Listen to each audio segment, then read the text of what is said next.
My name is Jamal Carter, but most people around here just call me Jay. I'm 28 years old, and I live in the heart of the ghetto on the south side of Chicago. Born and raised. The real Chicago, not the touristy, cleaned-up part they show in the movies. The gritty, rough side where dreams often get crushed before they can even take their first breath. My story, well, it's like the one you hear all the time. Broken homes, broken promises, and the weight of living in a system stacked against you. But let me tell you, it ain't all bad. I've made something out of it, or so I thought. I was born to a single mother, a woman who fought tooth and nail to keep me and my little sister fed. She worked double shifts at a diner just to scrape by. My pops, well, he disappeared when I was just a kid. Never saw him again. I learned early that trust is hard to come by, and people leave when you need them most. So I had to rely on myself. And what I learned was that the world doesn't hand you anything for free. If you want something, you've got to take it. I'm not proud of the choices I've made, but I've gotten this far, right? I'm smart, sharp, and I know how to get what I want. My hustle? Breaking into rich folks' homes. Yeah, I'm a thief, and I'm damn good at it. I've got a network of buyers and fences who will pay top dollar for anything I can get my hands on. Watches, jewelry, electronics, whatever's valuable. If it's worth something, I'll find a way to take it. I know the ins and outs of the city.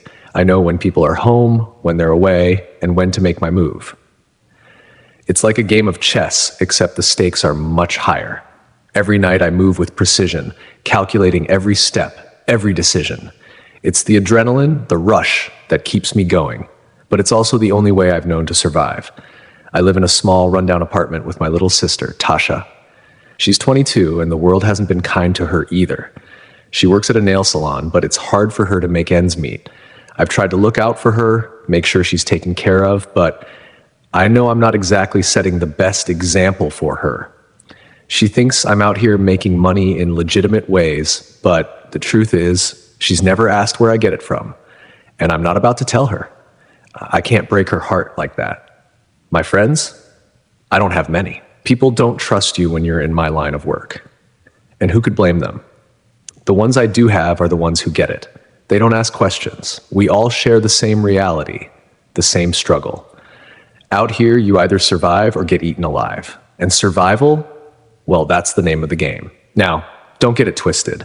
I don't feel guilty for what I do. The people I rob, they have more than they'll ever need. They live in their big houses, drive their fancy cars, and spend their days living in luxury. While we're over here, scraping for $1, just trying to make it through the next day. I don't see it as stealing from them. I see it as taking back what's mine. They don't deserve all that wealth. Not when we've got nothing. But despite all that, there's a nagging feeling in the back of my mind, something I can't shake. It's like a whisper, a voice that keeps telling me I'm doing something wrong, a voice that I try to ignore, but it's always there, lurking in the background. It's strange.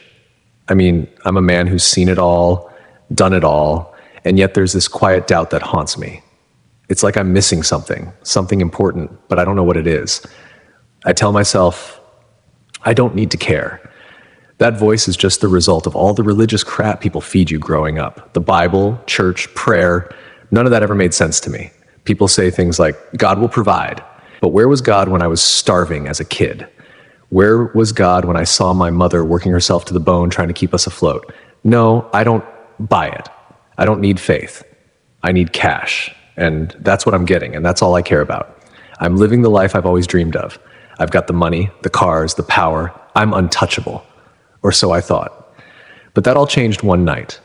That night, everything I thought I knew about life, about myself, about this world, was turned upside down. I'll tell you how it happened. It was a Thursday night, just like any other. I'd scoped out a mansion in the suburbs, a place that belonged to some high-powered CEO.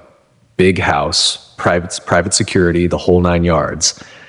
But I knew his routine. He was always gone on Thursdays. The house was ripe for the picking, so I made my move. I got in easy, like I always did. The place was quiet, peaceful. The kind of place where you could hear your own footsteps echo on the marble floors. I moved through the house, grabbing whatever I could find that would sell for a decent price. Watches, jewelry, cash. As I made my way upstairs, something felt off, though. It was a weird feeling, like I was being watched, but I shook it off. I was in control. That's when it happened. I don't know how it started, but suddenly everything went wrong. I heard the sound of footsteps behind me. I turned around, expecting the homeowner or maybe the security guard, but no one was there. Just a cold breeze, and then the lights flickered. I froze. My heart started to race. My breath came in shallow gasps. Then the air grew heavier. It felt like something was closing in on me, pressing down on me from all sides. I stumbled back, hitting the wall, and that's when I saw it. A shadow, dark and moving. It was like a figure, but it didn't make sense. It was there, and then it wasn't, like it was flickering in and out of existence. I couldn't move, I couldn't breathe. My body was locked in place, paralyzed by fear. Then it all went black. I woke up, not in the mansion, but in a place that didn't make sense. There were no walls, no ceiling, just a vast, empty void. But in that void, there was something else. A light so bright, so overwhelming that it felt like it was burning through me, yet I wasn't in pain. It was more than light. It was love. Pure, unending love. And standing in front of me was a man, a figure. But not just any figure, it was Jesus. His face was full of compassion, full of grace.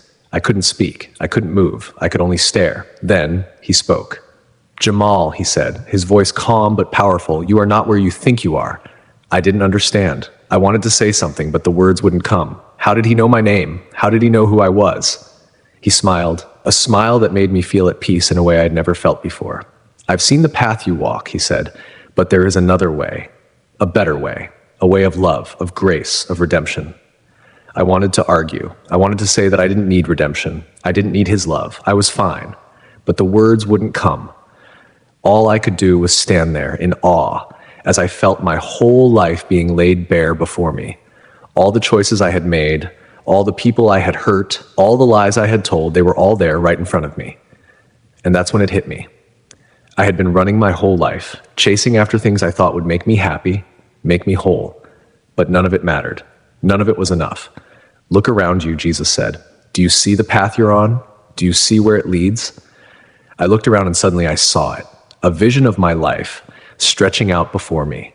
I saw the years of crime, the lies, the pain, the people I had hurt, the walls I had built around myself. And then I saw something else, a place of darkness, a place of suffering, a place I was headed toward if I didn't change. But then I saw something else, something beautiful, a path lit by the same light that surrounded me. It led to peace, to forgiveness, to love. Choose, Jamal, Jesus said, choose the path that leads to life. And in that moment, I knew what I had to do. But waking up wasn't easy. When I woke up, I wasn't in the mansion anymore. I wasn't anywhere familiar. My head throbbed with a deep, relentless pain, and my body felt like it had been torn apart and pieced back together again.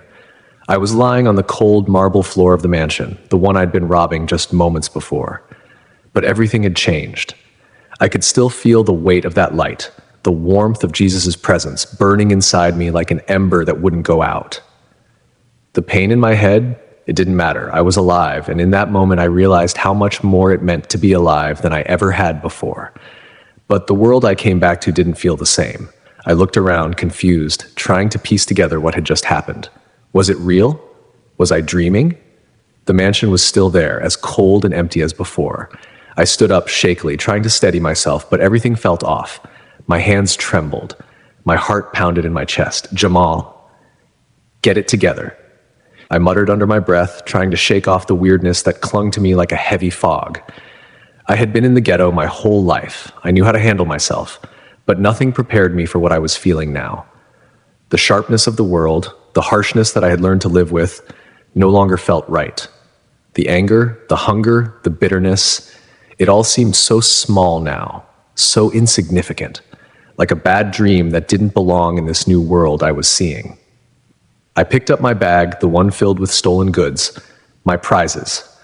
But when I opened it, I felt a deep unease. It felt empty.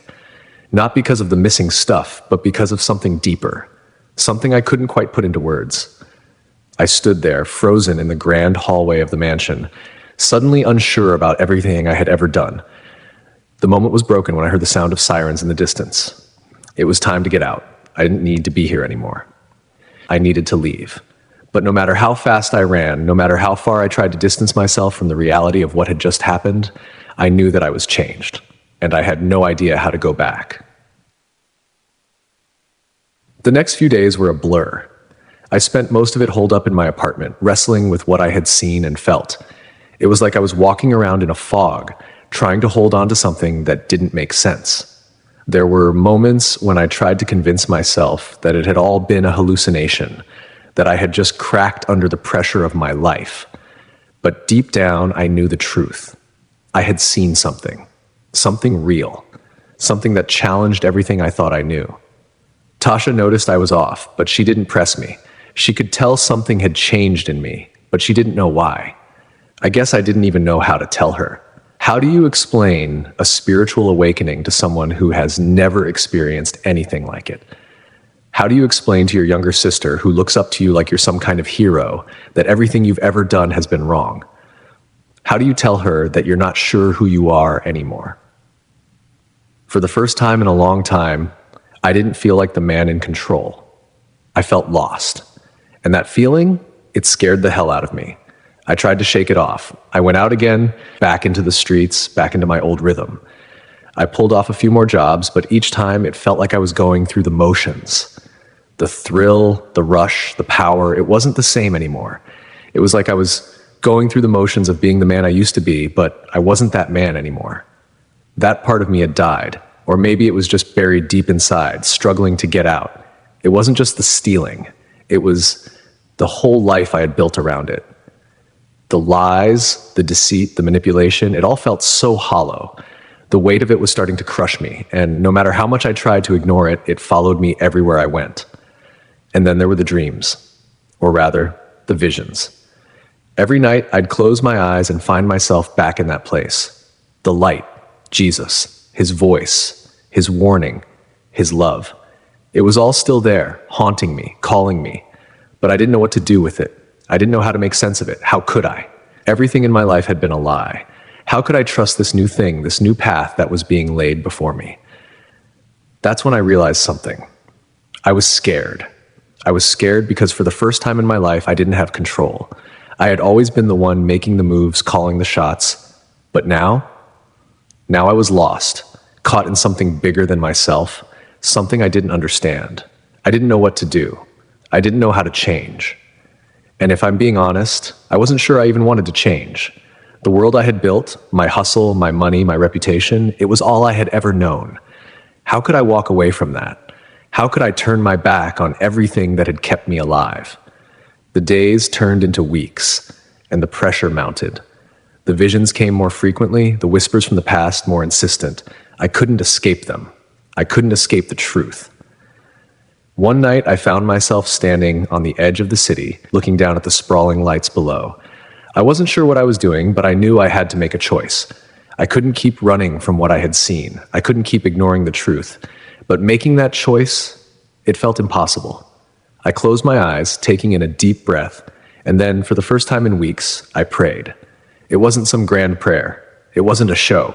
It was just me, standing there in the cold, asking God for help.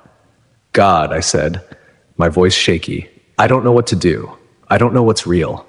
But if you're out there, if you're real, show me the way. Please. It was a simple prayer, but it felt like the heaviest thing I had ever said. I wasn't sure what I expected to happen. Maybe I thought the sky would open up or some voice would speak to me again. But nothing happened. At least nothing that I could see. I stood there for a long time, staring out at the city, feeling more lost than ever. But as I turned to walk away, I felt a sense of peace wash over me. Not the kind of peace you feel when you've got everything figured out, but the kind of peace that tells you, even when you don't have all the answers, you're still loved, you're still worthy. And maybe that's where it all started, the journey towards something I couldn't yet see, something I wasn't ready for, but I would be. Days passed, and I couldn't shake the feeling that something inside me had broken open.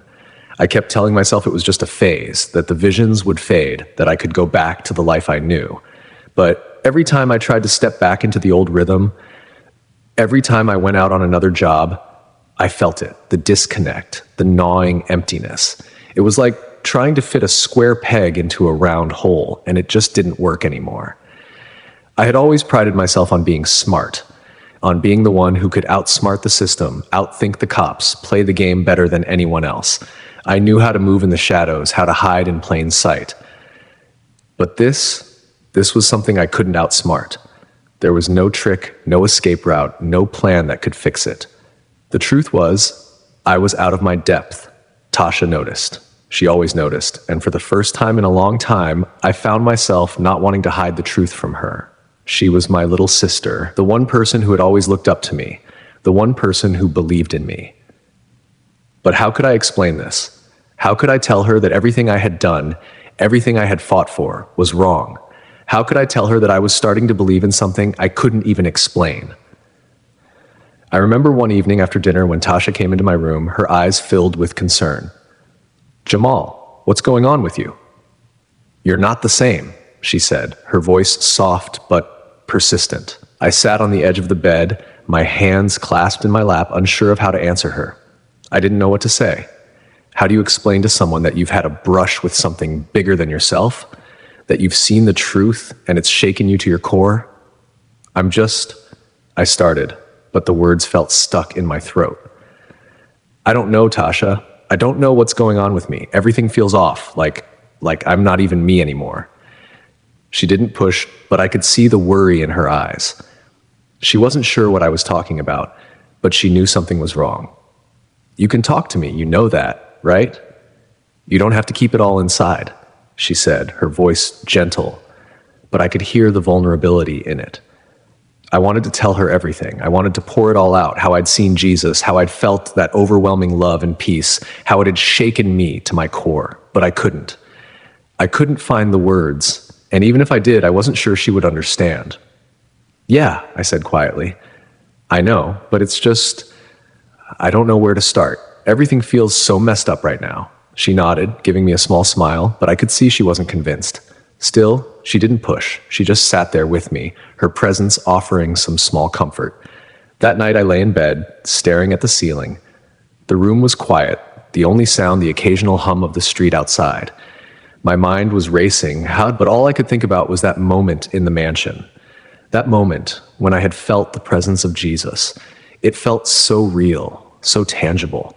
How could I go back to the life I had? How could I go back to the same people, to the same lies?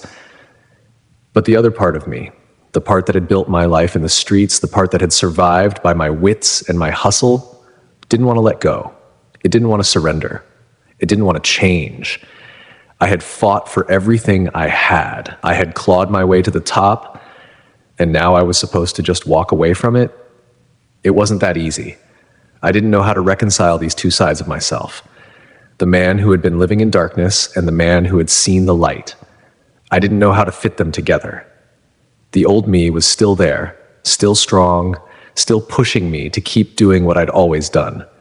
But the new me, the one who had seen what was on the other side, who had felt the love of Jesus, was pulling me in a completely different direction.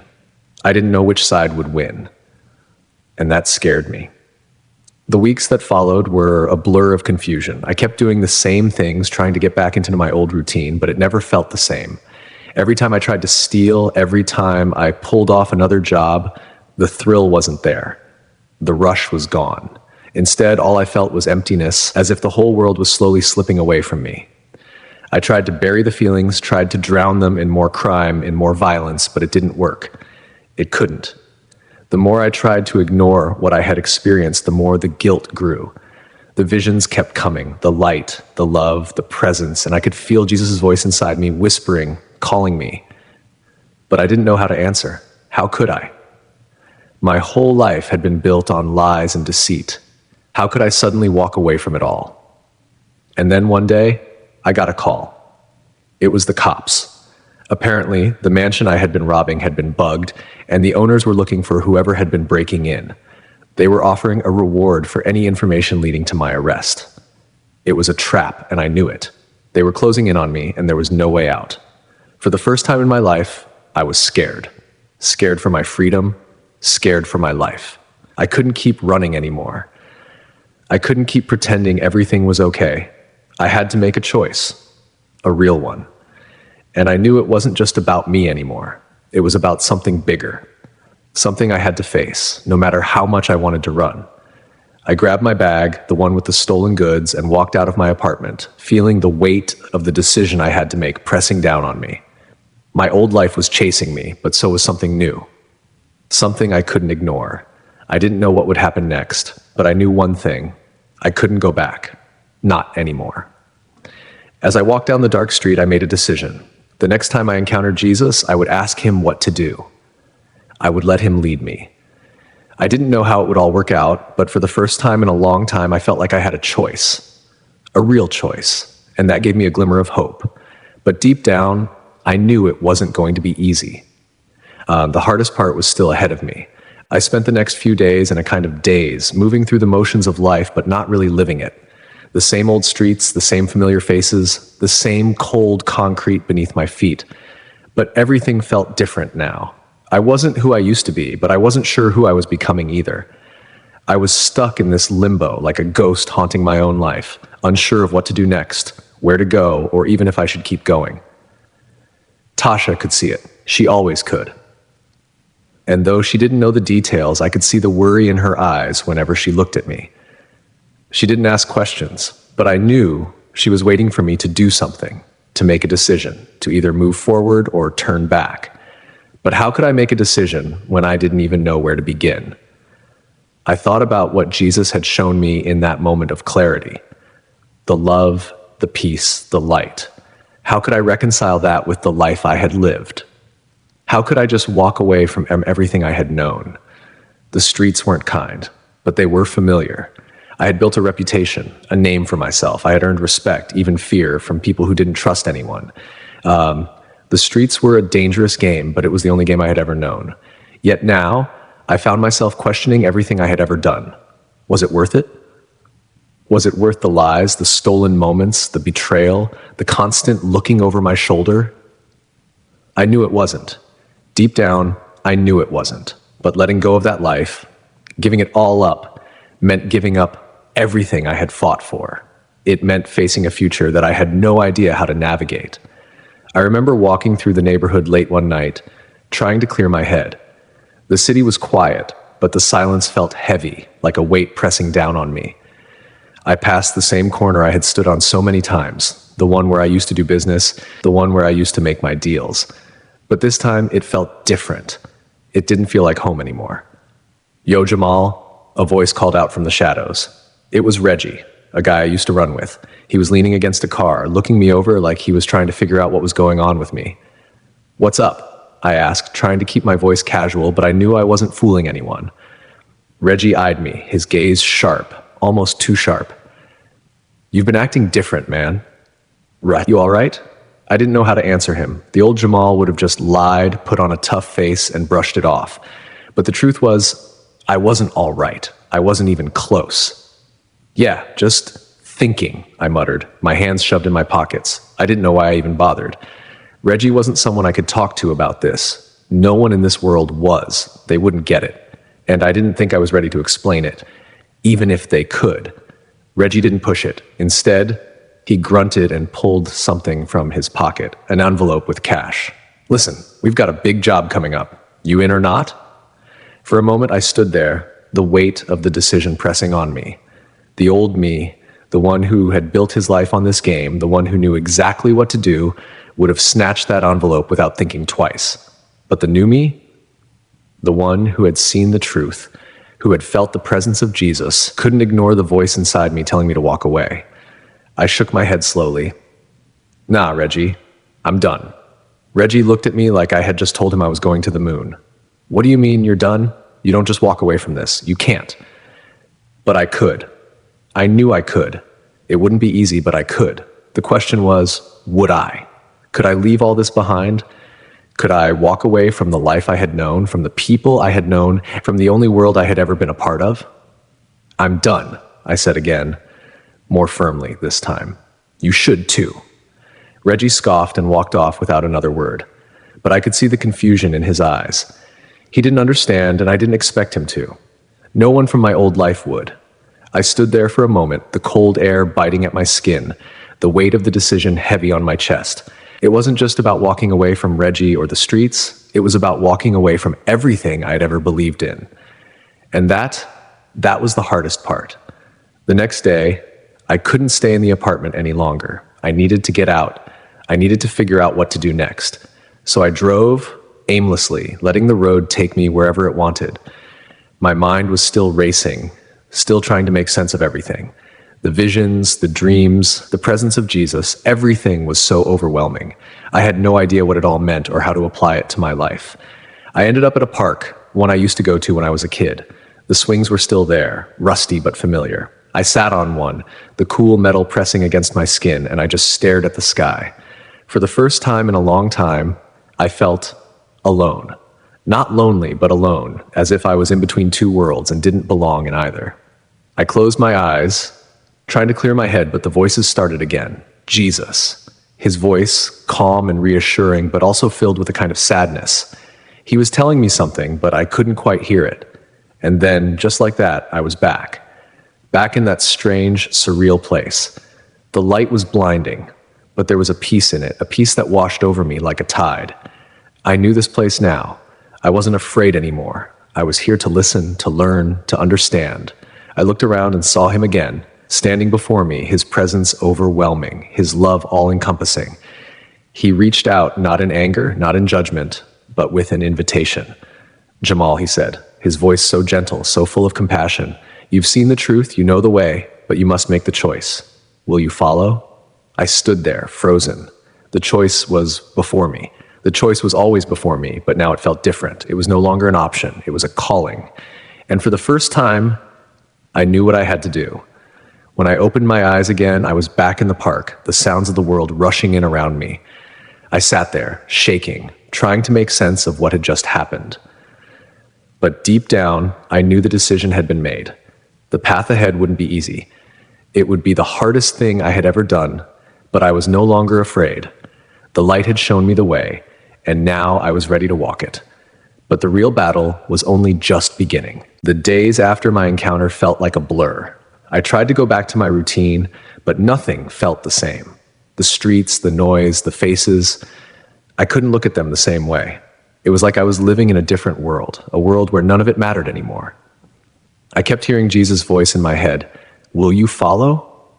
And it wasn't just a question anymore. It was a command, a calling, and I had no choice but to answer it. But answering meant everything was going to change. It meant stepping into the unknown. It meant walking away from the only life I had ever known. But how? How do you walk away from something that has been a part of you for so long? How do you leave behind the streets, the people, the world that raised you? How do you walk away from survival? I spent hours thinking about it, pacing the apartment, fighting with myself. It was like a war inside of me. There was the old Jamal, the one who knew how to play the game, the one who had earned his place, the one who had earned respect. And then there was the new Jamal, the one who had seen the light, the one who had encountered truth, the one who had felt the presence of Jesus. But I couldn't be both. I had to choose. I remember going out for a walk one afternoon just to clear my head. I wasn't sure where I was going, but I needed to get away. The weight on my chest was unbearable. It felt like the world was closing in on me, like I couldn't breathe, like the very air was suffocating me. As I walked through the neighborhood, I passed people I used to know, guys who had once been my friends, people who had been in my corner, people who had shared my life, my struggles, my survival. But I couldn't look them in the eyes anymore. I couldn't look at them without seeing the life I had been living. A life that had led me to that moment, the moment of truth, the moment of change. And then I saw him. It was Reggie, standing by the corner, looking like he was waiting for someone. He saw me too, and for a moment, neither of us moved. We just stood there, two people separated by something neither of us could fully understand. Finally, he took a step toward me. "You all right, man?" he asked, his voice full of concern. I opened my mouth to say something, but the words caught in my throat. How could I explain what had happened? How could I explain the transformation, the encounter with Jesus, the revelation that had shaken me to my core? But I couldn't. Not now. Not like this. So I just nodded, trying to mask the storm inside me with a half-hearted smile. "I'm good," I said, my voice barely above a whisper. But Reggie wasn't convinced. He stepped closer, his eyes narrowing as he looked at me. "You ain't the same, Jamal," he said, his voice sharp. "Something's off. You sure you're all right?" I could feel the tension in the air, like the unspoken question hanging between us. "What happened to you? It happened to you. Not a good one anyway." "I'm just trying to figure things out," I said, my voice cracking slightly. It's not easy, man." Reggie didn't say anything at first. He just stared at me like he was waiting for me to say more, but I couldn't. I couldn't give him an answer that made sense. "Not yet." "You're making a mistake, Jamal," Reggie finally said, his voice low. "You can't just walk away from this life. You know what happens to people who try. You'll get swallowed up by the streets. They won't let you go." I felt a shiver run down my spine. It wasn't just a warning. It was a truth I had known all my life. The streets don't let go. The streets take everything. They take your soul if you let them. But I had already felt it. That moment in the spiritual realm, the peace, the love, the truth. That was what I was holding on to now.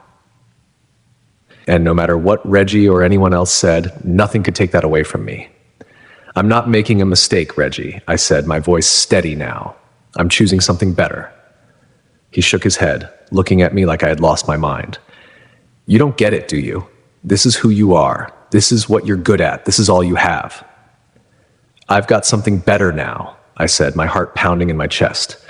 For a long moment, Reggie just stared at me, disbelief written all over his face. Then he turned away, muttering something under his breath, and walked off.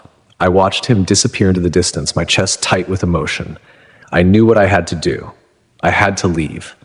I had to walk away from the streets, from the people, from everything that had been my life. It wouldn't be easy. In fact, it would be the hardest thing I had ever done. But I had no choice. I had seen the truth, and the truth had set me free. But that freedom came at a price. I spent the next few days packing up my things.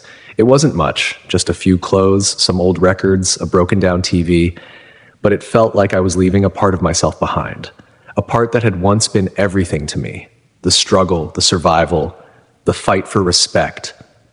But none of that mattered anymore. I didn't tell Tasha what I was doing. She would have tried to stop me. She would have begged me to stay, to not throw my life away. But I knew what I had to do. I had to leave. I had to find my new path, no matter how difficult it might be.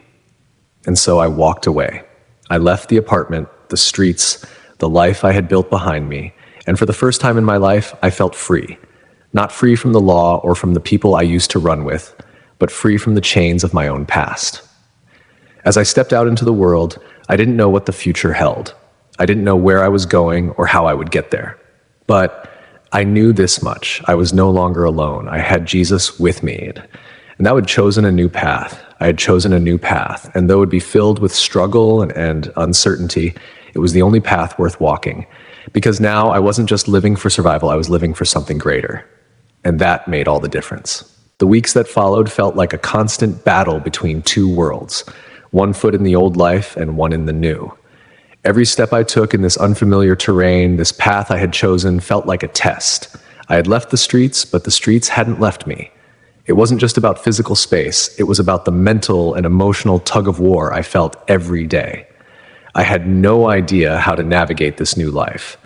The first thing I did was find a job, a real one. Not a quick hustle, not a way to make money off someone else's back. I got a job at a warehouse stacking boxes, loading trucks. It wasn't glamorous, it wasn't even close to the life I had once imagined for myself, but it was honest work, and that was something new to me. I remember the first day I went to work, walking into that warehouse with my hands trembling. Everyone looked at me like I was a stranger. They were kind, but there was something about the way they looked at me that made me feel out of place. I wasn't one of them. I didn't belong in their world. It was like trying to fit into a puzzle with pieces that didn't match. But I kept my head down and did my job. I didn't have time for small talk, for friends, for anything that could distract me from what I was trying to do. I had to stay focused. I had to make this work, or else I would fall back into the same old pattern, the same old destructive cycle. But the temptation was always there, lurking in the back of my mind, the pull of the streets, the easy money, the quick fix. It was like a drug, and I could feel it calling me, especially on the days when I felt most weak. when I felt like I wasn't making enough money, when I felt like I wasn't getting anywhere. The old Jamal, the one who knew how to survive, whispered to me at night, "You could go back, you could hit one more lick, it's easy, just one more and you'd be set." But I knew better now. I had seen the truth, I had felt the love of God, and I couldn't go back to that life. Not after everything I had experienced, not after seeing Jesus. And yet it wasn't as simple as just walking away. Every day was a struggle. Every day I had to fight against the weight of my past, the weight of the choices I had made. I had to remind myself that I was no longer that man. One evening, after a long shift, I was walking home when I saw a familiar face. It was Brandon, one of the guys I used to run with. He was standing by the corner, leaning against a car, looking at me like he had seen a ghost. "Yo, Jamal," he called out, his voice carrying the familiar tone of the streets. "Where you been, man? Ain't seen you around." I stopped in my tracks, my heart pounding. The temptation was right there in front of me, the old life trying to pull me back in. But I didn't stop walking. I didn't turn around. I just kept moving forward. "I'm done, Brandon," I said over my shoulder, my voice steady but firm. "I'm done with all that." He laughed, but there was no humor in it. "You can't be serious, man. You can't just walk away from this. The streets don't let you go. You're one of us, always." I didn't turn around. I kept walking, my mind racing.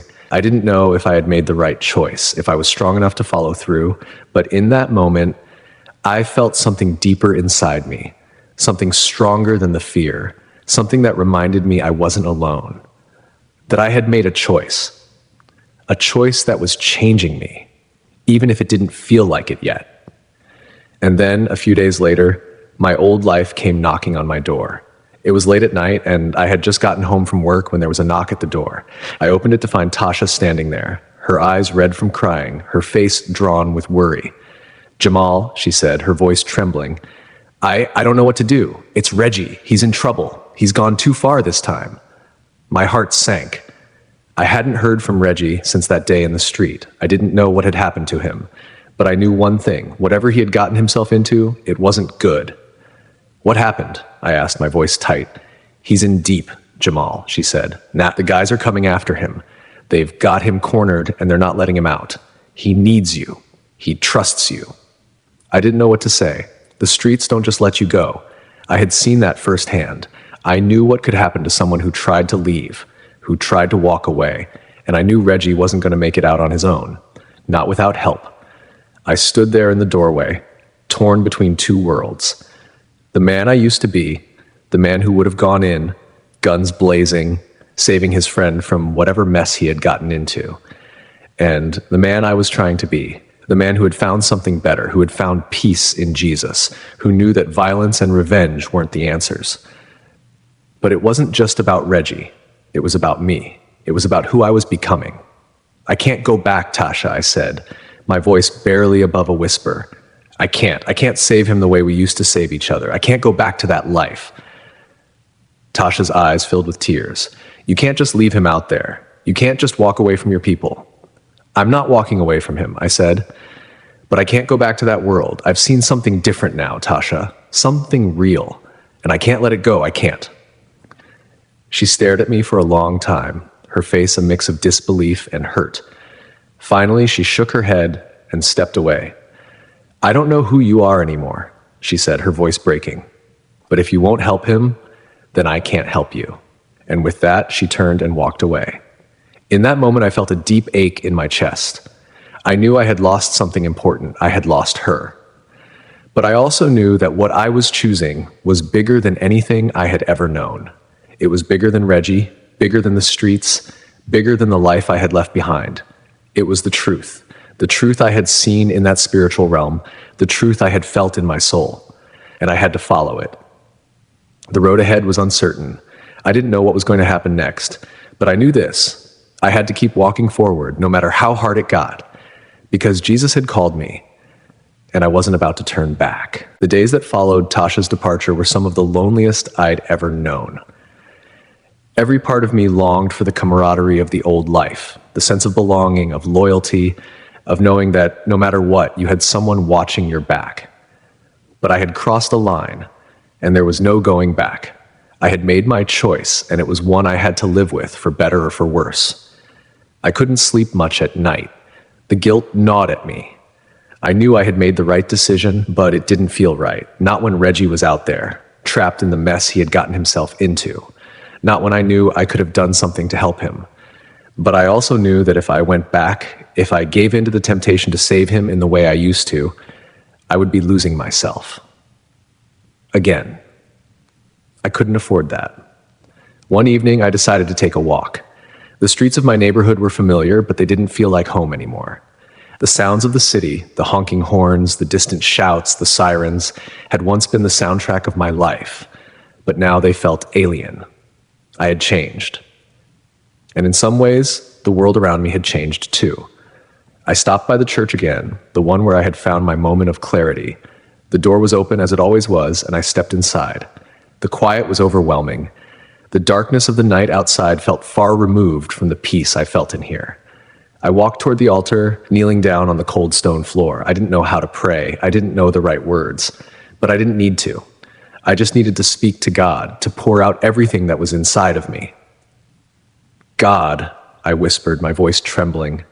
I don't know what to do. I don't know if I'm doing the right thing. I feel lost. I feel like I've lost everything. My friends, my family, my past. I don't even know who I am anymore. For a long time, there was silence.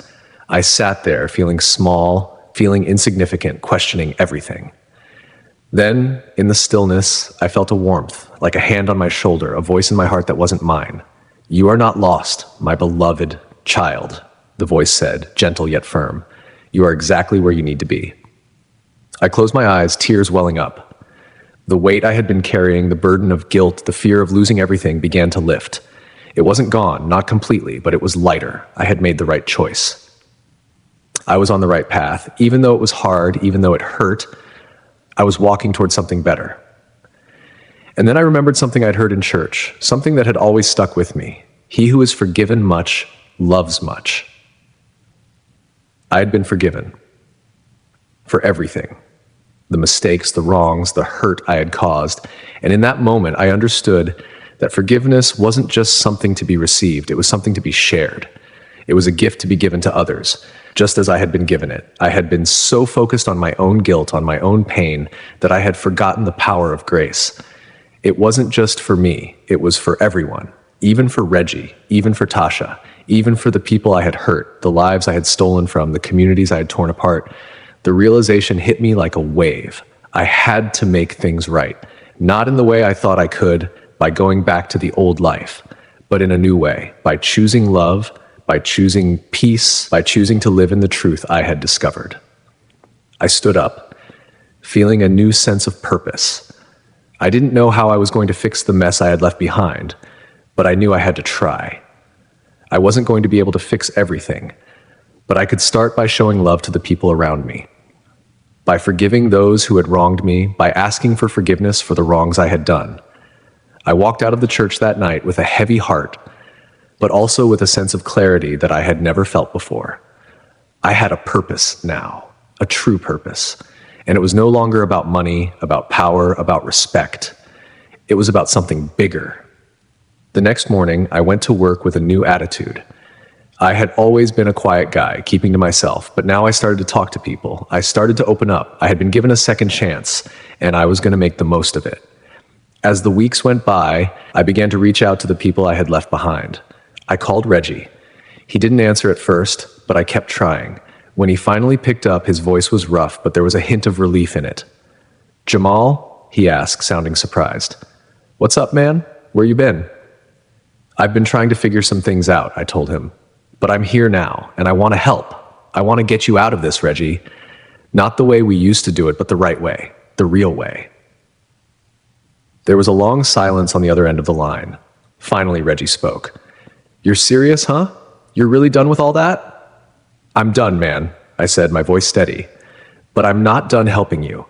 I'm not leaving you behind. You're my brother, and I know I can't fix everything, but I can be here for you, if you'll let me."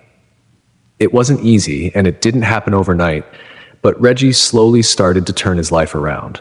It wasn't a perfect journey. There were setbacks, there were struggles, but he started to understand the truth I had discovered. And over time, we both began to build something better, something that didn't rely on the false promises of the streets. As for Tasha, I didn't hear from her for a while, but eventually she reached out.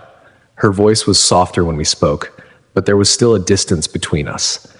I had hurt her, and I knew it would take time to rebuild the trust we had lost, but I was willing to try.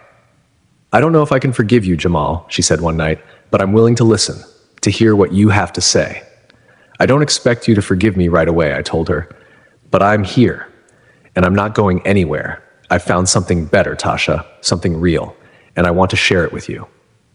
The road ahead was still uncertain, still full of challenges, but I had a new understanding of who I was, and more importantly, whose I was.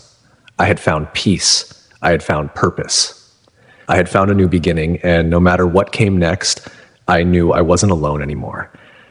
I was walking with Jesus now, and with him, I could face anything.